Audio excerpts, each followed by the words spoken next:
Everybody, thanks for watching. Now, there's an argument that has been going on between, the conscious community, racist white people in general, religious people, and just people who have no clue, what's going on. A lot of people see the shootings that's been happening and, things that just have been going on for decades involving the black community and, of course, the white community and, how the media portrays the black community. So no, the argument basically is about, black women and the image that they put out, the black community and what's going on there and the state, of African American people in general. So, the problem is there's a lot of confusion, and there's a lot of confusion because, some people just don't understand, what's going on. So when we look at, the problems with poverty, when we look at the racial tension, when we look at, police shootings, a lot of people want to understand why, what is the cause of all this? And a lot of people try to justify it with the state of the black community. But then you have conscious people who come and say, well, wait a minute, y'all need to take another look at this stuff. I need to step back and understand it's deeper than just black on black crime and poverty and children being born out of wedlock. It's something deeper that you need to pay attention to that you're, avoiding. And, we have, racist people say whatever they say is stupid. We don't really deal with that. But then you have people who are not necessarily racist, but who are trying to understand what they are seeing. So if we're showing everybody in the world that we are a certain type of way, but then, when somebody get killed and, we go march or, we protest certain things and make it seem like, well, wait a minute, I thought you people didn't care about each other because, you're killing each other and, you guys are not successful as everybody. And, there's a lot of issues in the black community. How come y'all not fixing it? And it's just a lot of, misconceptions and, problems with the thinking of a lot of people that is being driven by the media. And, when you step back, not only do you see this is by design, but it's starting to affect a lot of black people as well. And I can't blame black people for feeling the way they feel about their own community sometimes. You get now a lot of black people, basically taking the side of a lot of confused white folks. And I'm going to explain what I mean by that, because, we know what goes on in the hood. A lot of people look at the way black women are portraying themselves and the way African American men, we kill each other, we sell drugs and stuff like that. And they saying to themselves, man, stop bullshit. Let's stop playing. Y'all know what y'all doing is wrong. Black women know they shouldn't be shaking their ass. Guys know they shouldn't be selling drugs. It's us. We are the problem. We are our own problem. We are the problem with, black America. We are our own problem. It's not the white man. It's not the system. It's us. And then you have the conscious person say, well, wait a minute. We got to take a step back and look at this. And this is what we're going to get into in this video, because this is deep. It's a lot of stuff that, people have to realize, their ego blinds them, from a lot of stuff. The media blinds them from a lot of stuff. And I think that by the end of this video, when you look at what's actually going on, because it's really subtle, then you're going to realize what the problem really is. So what happens? What happens is when a conscious person, when a black person is trying to speak their piece and, explain what's going on and talk about what's going on, you have people step up and say, well, black on black crime. Well, black women this. And the problem we have as conscious people is we try to explain things to people who are not conscious. So we can't really expect them to understand where we're coming from. If you're going to do something like that, you have to, be mindful and be real understanding of a non-conscious person's, understanding their thinking, how they feel. They are not awake to what's really going on, and they seeing things face value. Some people actually believe what's on the news. Some people believe that stuff. Some people, they believe what they read in the newspaper. They believe what other people say. Conscious, I don't think a lot of people understand what that really means. It means you dig deeper through all the bullshit. And you can see that there's a hidden meaning behind all of the media, behind all of the rhetoric and all of the, mainstream people who step forward and speak about issues as far as religion and politics or what have you. A conscious person can see past all that and see, well, wait a minute, this is what's really going on.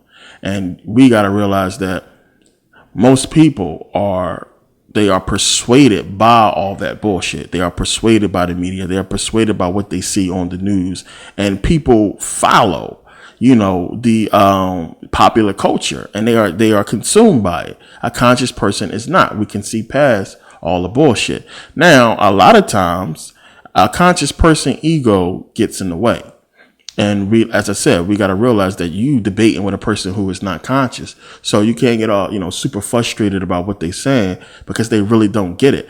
And we got to understand that if you in a debate, if you speaking with a person and y'all can't agree on the facts that you present, they can't agree on the facts that you present. I'm talking about when you present facts that's plain as 1 + 1 = 2, and they still don't want to get that, then you got to walk away. You got to not deal with that person because it's not going to work. They don't want to be rational. And a lot of people they don't want to fix the problem. Some people just want to argue. Some people just want to be mad. They want to let out their frustration. As soon as you engage in a lot of these conversations, that's what they're going to do. They're going to let out their frustration for whatever, bullshit they're dealing with. And they're not going to want to be rational. And a lot of times ego get in the way when you, boom, pound somebody with facts and proof. And they don't want to accept 1 + 1 = 2. And when a person can't accept that, you walk away. You just leave it alone. You move on. And this is what we got to learn to do. And a lot of the times the debates is healthy. When people talk and we dialogue back and forth, it's healthy for other people to see that, to get both sides of the story. But, a lot of times this is done to really try to throw doubt on something that is really obviously proven, like 1 + 1 = 2. And you got to remember, you got a bunch of other people who can't accept that, who is watching as well. And they're not there to get your side of the story. They're there to feed their ego and to stroke their ego for their own belief. And a lot of people don't even watch the other side of the debate. Some people just want to watch the person that they believe in, that they follow, and listen to their information and not want to hear what you have to say because it hurts their feelings, it hurts their ego. So, these are the problems that we're facing with this whole issue involving the Black community and everything that's going on. And we're going to get into these questions because we can come to an obvious conclusion. But as I said, there's some people who don't want a conclusion. Some people just want to argue. They want to be mad. They want to spread all this bullshit around just to have a platform, to talk shit. So now when we ask ourselves, why do we debate? What is the whole purpose of debating with a person? You debate with a person because you believe that you can prove that you are right, and you believe that you can prove that they are wrong. You believe you are right based on right, and people don't get that. Like, what is right? We got to understand that the definition of right and wrong is not the same with everybody. You can think something is completely right. They can think it's wrong. So that's one of the things we got to understand, that when we come to the table a lot of times to debate and to talk about topics, is already over because the person's whole mindset and thinking is already totally opposite to what you believe is right and wrong. And then, y'all gonna bump heads. And then, the point is for you to try to convince them what you're saying is right. And some people come into the table stubborn and already not willing to be budged, no matter how much sense you make. And one of the reasons why I'm doing this video, because a lot of people ask this question. They always send me messages saying, how do I get through to people? How do I talk to people? How do I debate and try to get my point across? Well, a lot of the times you can't. It just won't be possible because some people don't want the truth. Some people they don't want to listen. They don't want to understand what's going on. They are so consumed by what they believe, their ideologies. I mean, as I said, you can show a person that, this is a phone. Here's a phone. And they will, in front of your face, disagree that it's not a phone. When clearly common sense and majority of people will agree that it's a phone. But they don't want to do that. So we see this with religion as well. When we debate about religion, when we debate about common sense things, that a person's, rational mind is gone. And, at that moment, it's where you leave the conversation. So, this happens with the whole debate on the black community, that people don't want to look at obvious things and see that it's something more than what the media is talking about and what they, believe personally about us. So all that being said, let's get into, what people are talking about, because one, we have the racist person and we can forget about everything that they saying because they blinded by hate. So forget about them. They stupid. And you have the white person who basically judges black people based off of what they see on television. And I'm going to tell you this. If I don't know black people, as I said before, if I didn't know a black person and I just went by what I seen on TV, I wouldn't like black people as well. But you have to have the mindset, the understanding that, we don't put stuff on TV as black people. We don't control that. And our identity, the way we look, the way we are perceived to the American people is controlled by people who are clearly racist. And that's something that a lot of white people just don't want to understand, that, we are being portrayed as thugs and, murderers and violent people, uneducated people, people who just want to be lazy and on welfare. That is the way we are being portrayed. It's not who we really are. And, it's hard to explain that to a person when we glorify the things that we glorify. And, we don't necessarily strive to, down talk the things that's obviously destroying our community. And that's, the music industry and, things like that. You have a lot of white people that believe that, we have the same opportunities as they do. We can do the same things that they do. And I think that with the recent killings and all the racial tension that was going on in 2016, I think a lot of people, and before 2016, I think a lot of people really started to understand that we don't. That there is an agenda to hold back black people. And, this is what I'm getting from a lot of the white people who I speak to about the African American community. A lot of white people are seeing that, well, wait a minute, maybe there is something wrong. It's something that, we know they should have been seeing, that we've been saying for years. But a lot of people are starting to wake up to that fact, especially when you have people like, Glenn Beck, who did the whole thing about the black founding fathers. That shocked a lot of people. That's why I talked about that. And when you just start looking at history, history more than ever over the last decade, real history has been brought out. And we have people on YouTube to thank for that. We have people who've been writing books and really trying to put the information out to thank for that. That, a lot of people are starting to see the real history of African people and the fact that we are not who they say we are. And that these people control our image and they are portraying us in a negative light for many reasons. So to get back to the argument, that's one of the things that a lot of white people say. They just see us destroying ourselves. And because of the media, because, social media as well, all the stuff that we post, you have black people now, saying the same thing. You have black people now feeling like, the black woman is she's destroying herself and, it's on her. It's her fault. She's having babies. And of course, like, come on. We will all say the same thing as well. We would be like, well, ain't nobody tell you to go have all those kids. And ain't nobody tell you to do this and to do that. And we will look at things face value and say, ain't nobody make you pull that trigger. Ain't nobody tell you to have all those kids. Ain't nobody tell you to be on welfare or to drop out of school and stuff like that. And this is what we are supposed to do and say. And we are not supposed to look past all that and see the real enemy. And this is what the conscious person can see. And this is what we're talking about. We are not making excuses for what people do. We are trying to explain why it happened in the first place.